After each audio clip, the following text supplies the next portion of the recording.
Bismillahirrahmanirrahim. Assalamualaikum warahmatullahi wabarakatuh. Perkenalkan, nama saya Dian Windayati dari mahasiswa jurusan Gizi Poltekkes Kemenkes Yogyakarta. Di sini, saya akan menjelaskan tentang PMT atau pemberian makanan tambahan untuk balita. Apa itu PMT? PMT adalah pemberian makanan bergizi sebagai tambahan selain makanan utama bagi kelompok sasaran, guna memenuhi kebutuhan gizinya.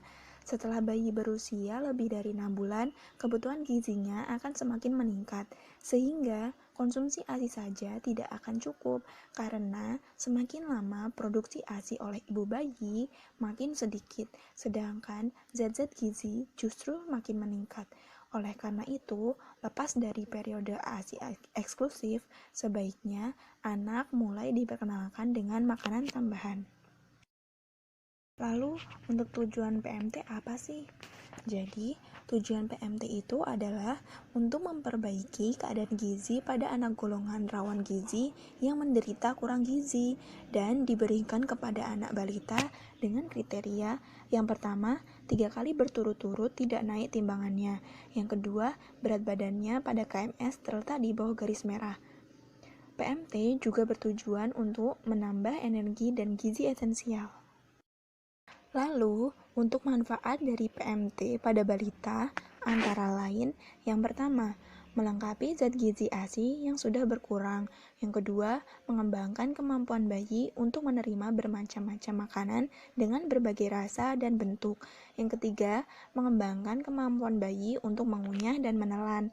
Yang keempat, mencoba adaptasi terhadap makanan yang mengandung kadar energi tinggi. Baiklah ibu-ibu, untuk jenis PMT itu dibagi menjadi dua. Yang pertama, PMT pemulihan, dan yang kedua, PMT penyuluhan. Untuk PMT pemulihan bagi balita adalah makanan bergizi yang diperuntukkan bagi balita usia 6-59 bulan sebagai makanan tambahan untuk pemulihan gizi. Sedangkan untuk PMT penyuluhan adalah makanan bergizi yang diberikan untuk balita 1 kali per bulan saat kegiatan penimbangan di posyandu. Oke, sekarang kita bahas satu persatu ya, Bu. Pertama, untuk PMT pemulihan. Kegiatan PMT pemulihan ini memiliki 3 aspek. Yang pertama, aspek rehabilitasi. Karena dengan pemberian PMT diharapkan ada perbaikan status gizi balita sasaran. Kedua, aspek penyuluhan. Karena dengan PMT diharapkan ibu balita mendapat penyuluhan sehingga mempunyai pengetahuan gizi yang cukup sebagai salah satu faktor gizi untuk melaksanakan perilaku gizi baik. Ketiga, ada aspek peran serta masyarakat. Karena dengan masyarakat turun langsung melestarikan kegiatan PMT pemulihan, maka dapat mempergunakan sumber daya yang dimilikinya.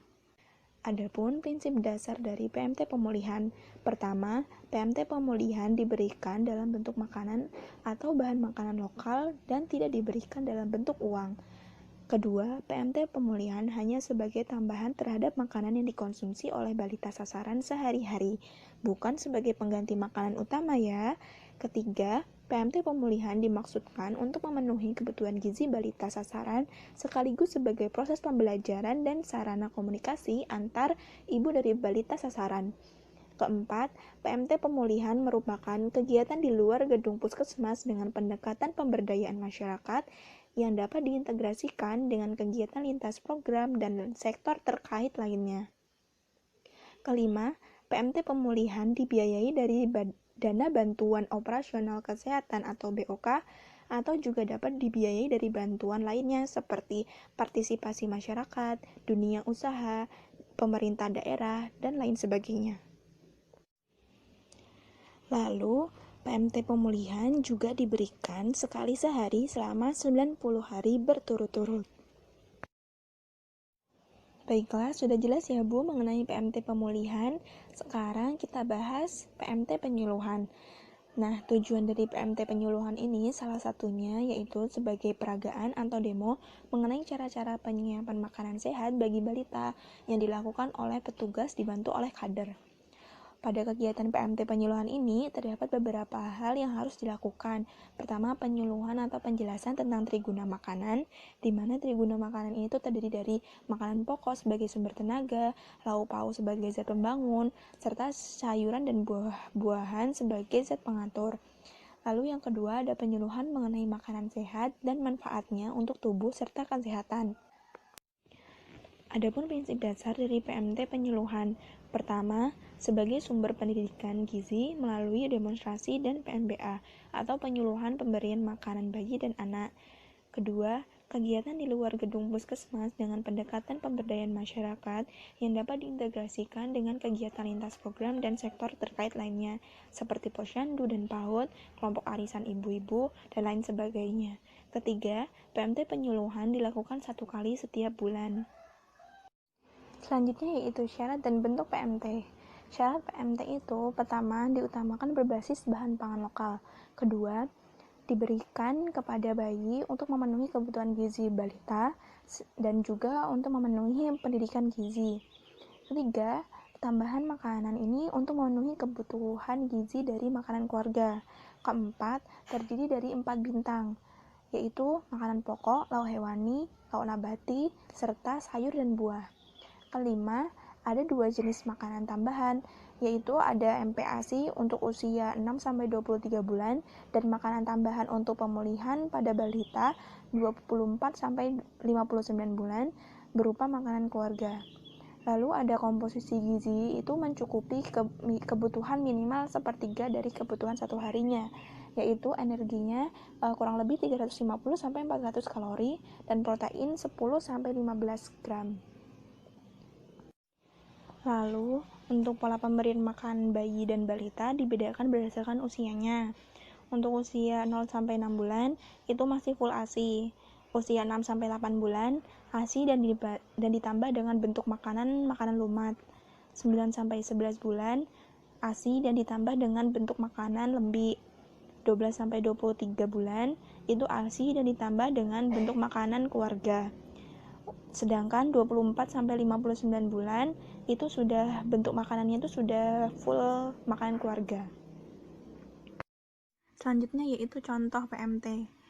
PMT pemulihan contohnya ada bubur singkong saus jeruk untuk bayi umur 6-8 bulan, nasi tim kacang merah untuk bayi umur 9-11 bulan, lalu ada bubur sumsum jagung manis dan kacang hijau untuk bayi umur 6-8 bulan.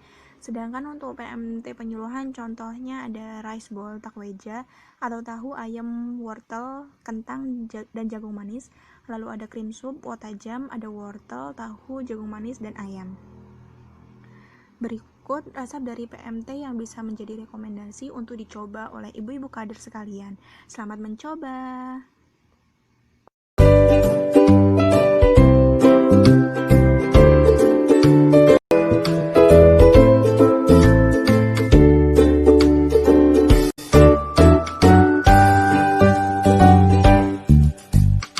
Demikian pemaparan materi tentang PMT untuk balita yang dapat saya sampaikan.